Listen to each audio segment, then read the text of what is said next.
क्रोध से बुद्धि भ्रष्ट नहीं, बल्कि भ्रष्ट बुद्धि वाले ही क्रोध करते हैं। क्रोध हमारे विवेक को नष्ट कर देता है, जिससे हम न करने वाले कामों को भी करने लगते हैं। क्रोध एक ऐसी बीमारी है जो मनुष्य को अक्सर निंदा का पात्र बना देती है। जो व्यक्ति क्रोध करता है वह अपनी किसी भूल से क्रोध नहीं करता, हमेशा दूसरों की भूल से क्रोध करता है। कितनी अजीब बात है, भूल दूसरा करता है और क्रोधी व्यक्ति सजा अपने आप को देता है। कई बार हम सुबह उठते हैं और क्रोध में चले जाते हैं, पूरा दिन नरक बन जाता है, किसी काम को मन से नहीं कर पाते। क्रोधी व्यक्ति निर्जीव वस्तुओं पर भी क्रोध करने से नहीं चूकता। लेकिन क्या हम क्रोध पर विजय प्राप्त कर सकते हैं? यह एक महत्वपूर्ण प्रश्न है। आइए एक कहानी के माध्यम से इसे समझते हैं। बहुत प्राचीन बात है, किसी गांव में एक बुजुर्ग महात्मा रहते थे। दूर दूर से लोग शिक्षा ग्रहण करने के उद्देश्य से अपने बच्चों को उनके आश्रम में भेजते थे। एक दिन महात्मा जी के पास कमल नाम का एक अधेड़ उम्र का व्यक्ति आया। उसने कहा, गुरुजी, मुझे अपने श्री चरणों में जगह दे दीजिए। अब मेरी कोई कामना बाकी नहीं रही। मैं आश्रम में रहकर आपके आज्ञानुसार समाज को अभी तक प्राप्त किया हुआ ज्ञान वितरित करना चाहता हूँ।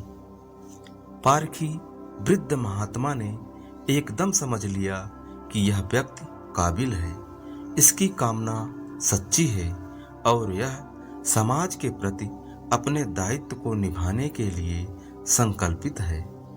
कमल उनके चरणों में गिरकर प्रार्थना किए जा रहा था, गुरुजी, मुझे अपने श्री चरणों में स्थान दें।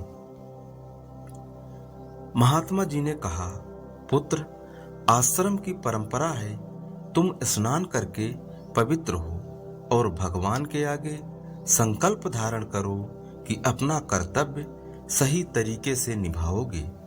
अतः इस कार्य के लिए तुम कल प्रातः स्नान करके आश्रम आ जाना। उसके जाते ही वृद्ध महात्मा जी ने साफ सफाई का कार्य करने वाली महिला को अपने पास बुलाया और कहा, कल सुबह यह नया शिक्षक आएगा। जैसे ही यह आश्रम के नजदीक आए, तुम इस प्रकार से झाड़ू लगाना कि उसके चेहरे पर धूल गिर जाए। लेकिन यह कार्य थोड़ा सावधानी से करना, वह तुम पर हाथ भी छोड़ सकता है। महिला महात्मा जी की बहुत सम्मान करती थी। उसने उनकी आज्ञा को स्वीकार कर लिया। अति प्रसन्न मुद्रा में कमल नहा धोकर इठलाता हुआ आश्रम आने लगा। जैसे ही वह नजदीक पहुंचा, महिला ने तेजी से झाड़ू लगाना शुरू कर दिया। कमल के पूरे चेहरे पर धूल चली गई। उसके क्रोध की सीमा न रही। पास पड़े पत्थर को उठाकर वह महिला को मारने के लिए दौड़ा। महिला पहले से ही सावधान थी। वह झाड़ू फेंककर वहां से भाग खड़ी हुई। अधेड़ के मुख में जो आया बकता चला गया। कमल वापिस घर गया और दोबारा स्नान करके महात्मा के पास लौटा। महात्मा जी ने कहा, अभी तो तुम जानवरों के समान लड़ने के लिए दौड़ते चिल्लाते हो। तुमसे अभी यहाँ शिक्षण कार्य नहीं होगा। तुम 1 वर्ष के बाद आना, तब तक जो कार्य करते हो वही करते रहो। कमल की इच्छा सच्ची थी, उसकी महात्मा में श्रद्धा भी सच्ची थी। वर्ष पूरा होते ही वह फिर महात्मा जी के समीप उपस्थित हुआ। महात्मा जी ने आदेश दिया, पुत्र, तुम कल स्नान करके प्रातः आना। कमल के जाते ही महात्मा जी ने सफाई कर्मचारी को बुलाकर कहा, वह फिर आ रहा है। इस बार मार्ग में झाड़ू इस तरह से लगाना कि धूल के साथ साथ उस पर झाड़ू की हल्की सी चोट भी लग जाए। डरना मत, वह तुम्हें मारेगा नहीं। कुछ भी बोले तो चुपचाप सुनते रहना। अगले दिन स्नान ध्यान करके वह व्यक्ति जैसे ही द्वार तक पहुंचा, महिला झाड़ू लगाते हुए पहुंच गई। महिला ने आदेशानुसार जानबूझकर झाड़ू उस पर इस प्रकार से छुआ कि कपड़े भी गंदे हो गए। कमल को बहुत क्रोध आया, पर झगड़ने की बात उसके मन में नहीं आई। वह केवल महिला को गालियां बककर फिर स्नान करने घर लौट गया।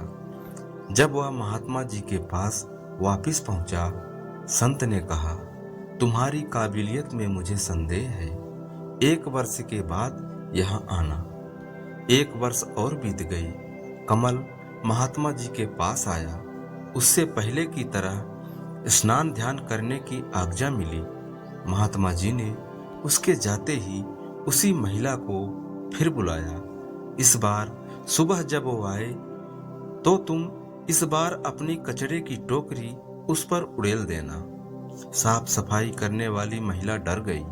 महिला ने कहा, वह तो अति कठोर स्वभाव का है।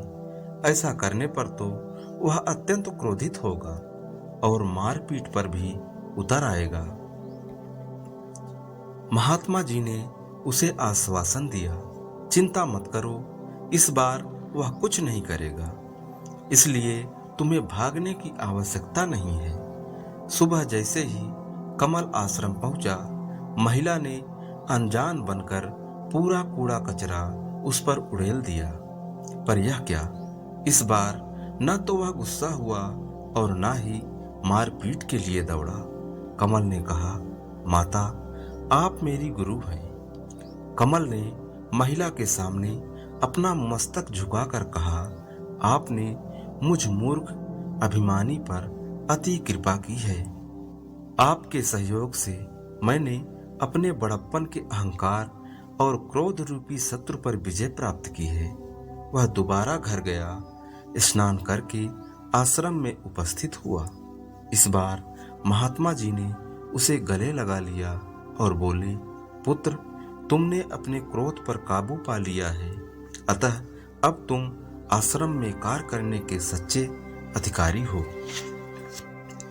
इस तरह अगर मन में ठान ले तो क्रोध पर विजय अवश्य प्राप्त कर सकते हैं।